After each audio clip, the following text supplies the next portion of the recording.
Praise the Lord. എന്നെ ശ്രവിക്കുന്ന എല്ലാ പ്രിയ ദൈവമക്കൾക്കും യേശു ക്രിസ്തുവിൻ്റെ നിസ്തുല്യ നാമത്തിലുള്ള എൻ്റെ സ്നേഹവന്ദനങ്ങൾ.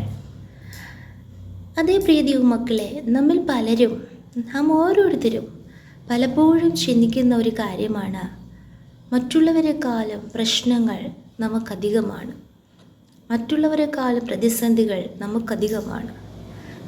നാം അനുഭവിക്കുന്ന അല്ലെങ്കിൽ നാം നേരിടുന്ന പ്രതിസന്ധികൾ, പ്രശ്നങ്ങൾ പോലെയൊന്നും മറ്റുള്ളവർക്കില്ലല്ലോ. അതെ, മറ്റുള്ളവരെക്കാളും പലവിധമായി ബുദ്ധിമുട്ടുന്നവരാണ് നാം എന്ന് ഓർത്ത് നാം ഭാരപ്പെടുന്നവരാണ്.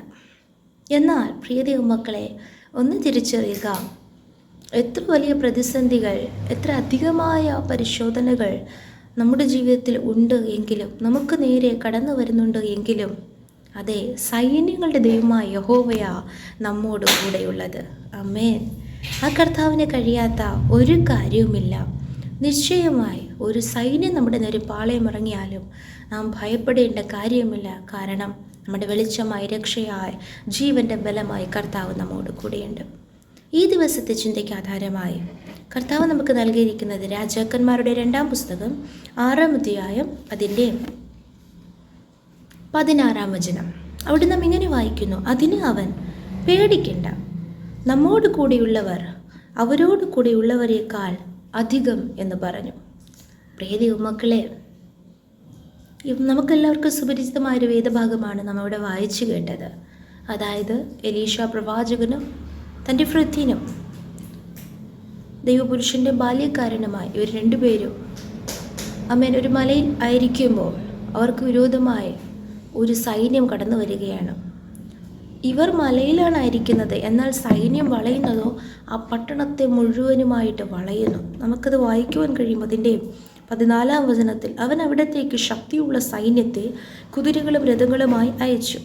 അവർ രാത്രിയിൽ ചെന്ന് പട്ടണം വളഞ്ഞു. ഒരു പട്ടണത്തെ മുഴുവനും വളഞ്ഞിരിക്കുകയാണ് ശക്തിയുള്ള സൈന്യവും രഥങ്ങളും കുതിരകളും. മാത്രമല്ല, ദൈവപുരുഷൻ്റെ ബാല്യക്കാരൻ രാവിലെ എഴുന്നേറ്റ് പുറത്തിറങ്ങിയപ്പോൾ കാണുന്നത് ഒരു സൈന്യം കുതിരകളും രഥങ്ങളുമായി പട്ടണം വളഞ്ഞിരിക്കുന്നതാണ് കാണുന്നത്. സ്തോത്രം. എന്നാൽ അപ്പോഴാണ് ബാല്യക്കാരൻ പ്രവാചകനോട് ചോദിക്കുന്നത്: അയ്യോ യജമാനനെ, നാം എന്ത് ചെയ്യും?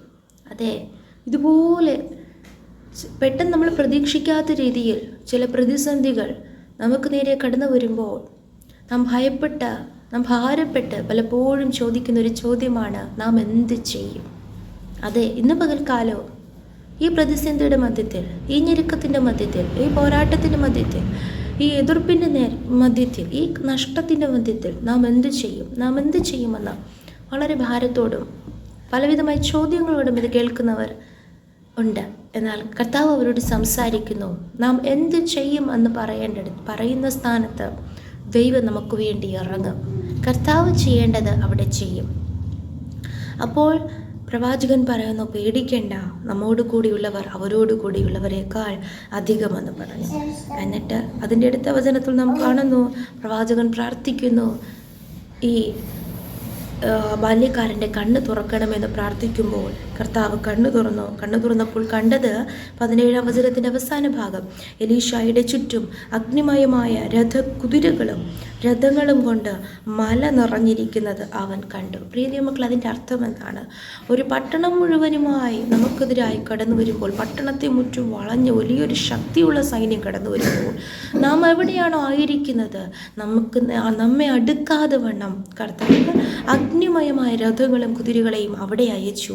ആ മല നിറച്ചു. ഹല്ലേലൂയ.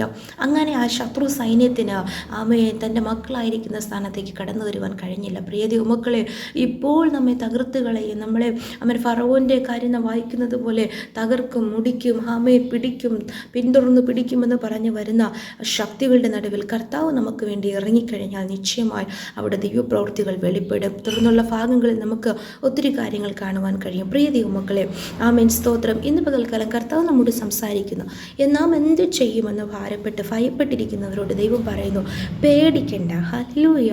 ആമേൻ, സ്തോത്രം. നാം ഒന്നും ചെയ്യേണ്ട. നമ്മുടെ ആത്മീയ കണ്ണുകളെ നാം തുറന്ന് നമ്മോട് കൂടെയുള്ള ദൈവം ആരാണെന്നും ആ കർത്താവിൻ്റെ പ്രവൃത്തി എന്താണെന്നും കഴിഞ്ഞ നാളുകളിൽ ആ കർത്താവ് നമ്മെ വിടുവിച്ചത് എങ്ങനെയാണെന്നും നാം ഒന്ന് ഓർത്തു നോക്കുക. മാത്രമല്ല, ഇവിടെ യാതൊരു തെറ്റും ചെയ്യാതെയാണ് ഇവർക്കെതിരായി ഈ പ്രതിസന്ധികൾ കടന്നു വരുന്നത്. ആമേൻ, ദൈവത്തിൻ്റെ ആലോചനകൾ, മാറ്റമില്ലാത്ത ദൈവശബ്ദങ്ങൾ ആമേൻ, സ്തോത്രം, അറിയിച്ചതുകൊണ്ട് മാത്രമാണ്, ഹല്ലേലൂയ, ദൈവം പറഞ്ഞത് പറയേണ്ടുന്നവരോട് പറഞ്ഞതുകൊണ്ട് മാത്രമാണ് ഈ ഒരു പ്രതിസന്ധി വന്നത്. പ്രിയ ദൈവമക്കളെ, ആമേൻ, സ്തോത്രം, ഈ നാളുകളിൽ നാം ചെയ്യേണ്ടത് നാം ചെയ്യുക. ദൈവം നമ്മോട് പറയുന്നത് അതുപോലെ നാം അനുസരിക്കുക. നിശ്ചയമായി കർത്താവ് നമ്മെ രക്ഷിക്കുവാൻ, നമ്മെ വിടുവിക്കുവാൻ നമ്മോട് കൂടിയുണ്ട്. ആകയാൽ ഭയപ്പെടേണ്ട. ആമേൻ. നമുക്കൊരുമിച്ച് പ്രാർത്ഥിക്കാം. നല്ല ദൈവമേ, സ്വർഗ്ഗസ്ഥ പിതാവേ, അനുഗ്രഹിക്കപ്പെട്ട ഈ നല്ല ദിവസത്തിലും അങ്ങ് ഞങ്ങൾക്ക് നൽകിയ നല്ല ആലോചനയ്ക്കായി സ്തോത്രം. വചനപ്രകാരം ഞങ്ങളെ പൂർണ്ണമായി താഴ്ത്തുന്നു, സമർപ്പിക്കുന്നു. നാം എന്ത് ചെയ്യുമെന്ന ഭാരത്തോടെ ആയിരിക്കുന്ന കർത്താവ് ഞങ്ങളോട് അങ്ങ് സംസാരിച്ചുവല്ലോ. നാളുകളിൽ ഭയപ്പെടാതെ പതരാതെ കർത്താവെ, അങ്ങ് ഞങ്ങളോട് കൂടെയുണ്ടെന്നുള്ള ഉറപ്പോടെ വിശ്വാസത്തോടെ അങ്ങയുടെ കൽപ്പനകളെ വീണ്ടും അനുസരിച്ചുകൊണ്ട് കർത്താവെ, അങ്ങയെ മാത്രം നോക്കി ആത്മീയ ഹൃദയ ദൃഷ്ടി കണ്ണുകൾ പ്രകാശിപ്പിച്ചുകൊണ്ട് മുന്നേറുവാൻ ഞങ്ങളെ പൂർണ്ണമായി സമർപ്പിക്കുന്നു. കർത്താവെ, താഴ്ത്തുന്നു. അനുഗ്രഹിച്ചാട്ടെ. പ്രാർത്ഥന കേട്ടതിനാൽ സ്തോത്രം. യേശുവിൻ്റെ നാമത്തിൽ തന്നെ പിതാവേ. ആമേൻ, ആമേൻ, ആമേൻ. May God bless you all.